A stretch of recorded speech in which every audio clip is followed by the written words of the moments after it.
दोस्तों, लोकसभा चुनाव के बाद से उत्तर प्रदेश बीजेपी में सब कुछ ठीक नहीं चल रहा है। बीजेपी कार्य समिति में सरकार से बड़ा संगठन बताने वाले डिप्टी सीएम केशव प्रसाद मौर्य अब खुलकर मैदान में उतर गए हैं।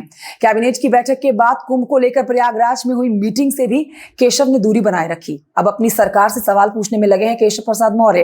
केशव प्रसाद मौर्य ने अपनी योगी सरकार को पत्र लिखकर पूछा कि संविदा और आउटसोर्सिंग से होने वाली भर्तियों में आरक्षण के नियमों का कितना पालन किया गया है। उत्तर प्रदेश की राजनीति में भूचाल ला देने वाली खबर दोस्तों मैं आप तक पहुंचा रही हूं। पूरी खबर को ध्यान से देखिए योगी आदित्यनाथ जो कि प्रदेश के मुखिया हैं और डिप्टी सीएम केशव प्रसाद मौर्य जिनके बीच कई बार आपने मनमुटाव की खबरें जानी हैं, लेकिन पिछले 7 सालों में पहली बार केशव प्रसाद मौर्य फ्रंट फुट पर उतरकर मोर्चा खोल चुके हैं योगी सरकार के खिलाफ। सरकारी विभागों में संविदा और आउटसोर्सिंग से हुई नियुक्तियों को लेकर केशव प्रसाद मौर्य ने 15 जुलाई को नियुक्ति और कार्मिक विभाग के अपर मुख्य सचिव देवेश चतुर्वेदी को पत्र लिखा।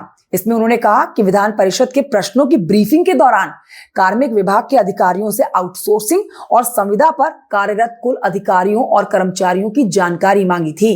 योगी सरकार ने कितनी भर्ती की है, ये बहुत बड़ा सवाल उन्होंने पूछा है। केशव प्रसाद मौर्य ने पूछा है कि संविदा भर्ती में आरक्षण के नियम का कितना पालन किया गया।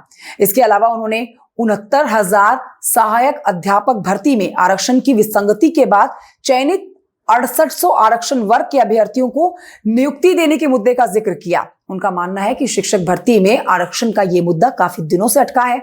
इसके कारण ओबीसी वर्ग के अभ्यर्थी आंदोलन कर रहे हैं। ऐसे में इसका पालन कर लिया जाना चाहिए। दोस्तों, आप ये जान लीजिए कि केशव प्रसाद मौर्य ने पत्र लिखने के एक दिन पहले ही 14 जुलाई को प्रदेश कार्य समिति की बैठक में कहा था कि सरकार से बड़ा संगठन होता है।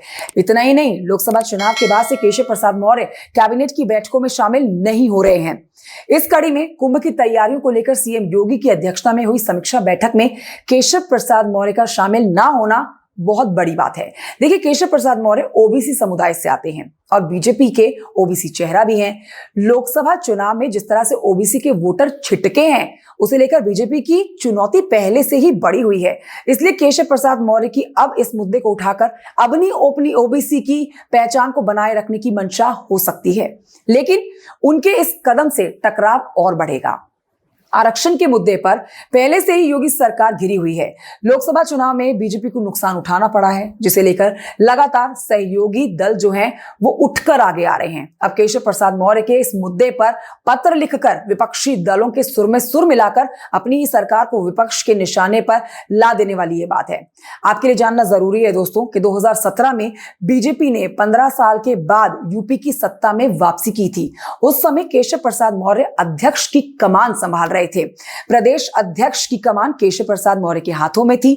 ऐसे में केशव प्रसाद मौर्य को सीएम पद के उम्मीदवार के रूप में देखा जा रहा था, लेकिन शीर्ष नेतृत्व ने सत्ता की कमान योगी आदित्यनाथ के हाथों में दे दी और केशव प्रसाद मौर्य को डिप्टी सीएम के पद से ही संतोष करना पड़ा।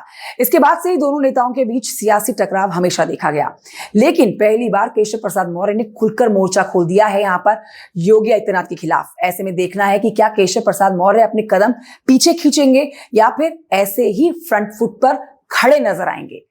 कमेंट करके बताइएगा जानकारी आपको कैसी लगी। नमस्कार, मेरा नाम कंचन डोगरा नेगी है। वीडियो अच्छा लगे तो लाइक कर सकते हैं, चैनल को आप सब्सक्राइब भी कर सकते हैं। Thank you so much for watching. जय हिंद।